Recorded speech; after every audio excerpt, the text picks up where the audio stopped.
Prenons un autre exemple, celui du Sénégal.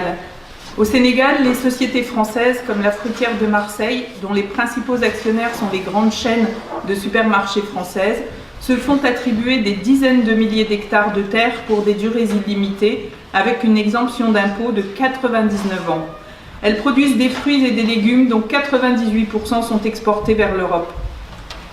Traditionnellement, la terre rurale n'appartient à personne dans la plupart des pays africains. Il n'y a pas de cadastre rural. Les communautés paysannes possèdent un droit d'usufruit illimité des terres qu'elles occupent. Mais par d'obscures négociations qui se déroulent à Dakar entre l'État et les multinationales françaises et étrangères, les paysans se retrouvent dépossédés de leurs terres avec la complicité de fonctionnaires sénégalais grassement récompensés.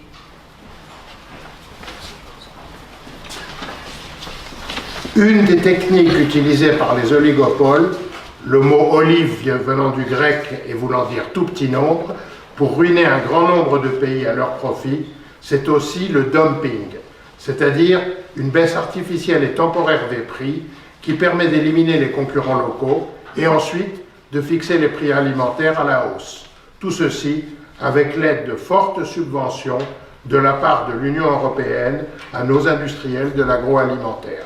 Au Cameroun, par exemple, ils ont ruiné la production de poulets autochtones avec des importations massives de poulets étrangers bon marché. Et dès que les éleveurs de poules et producteurs d'œufs ont été ruinés, ils ont augmenté leurs prix. Non seulement les puissants accaparent la terre des millions de paysans et les condamnent ainsi à la famine ou à l'exode, mais en plus ils provoquent des famines en spéculant sur les matières premières de ce pays, comme le riz, le maïs ou l'huile. Ces groupes fixent le prix des aliments par le biais de leurs traders dans les bourses des matières premières agricoles. Ils décident ainsi chaque jour qui va mourir et qui va vivre, en invoquant les lois naturelles du marché, comme si c'était des lois de la nature. La planète croule sous les richesses. La production alimentaire n'est pas déficiente, mais des millions d'êtres humains sont acculés à la mort ou à l'émigration par la loi du profit maximum pour quelques-uns. Gandhi disait déjà « Le monde a assez pour satisfaire les besoins de tous, mais pas assez pour satisfaire la cupidité de tous ». Monsieur Macron pourrait-il introduire dans le débat public la possibilité d'interdire la spéculation sur les denrées alimentaires, ou bien est-ce, comme l'impôt sur la fortune, patouche? Il paraît que l'Afrique a une dette envers la France depuis son indépendance. Ceci en raison de tous les bienfaits accordés par la France pendant la colonisation.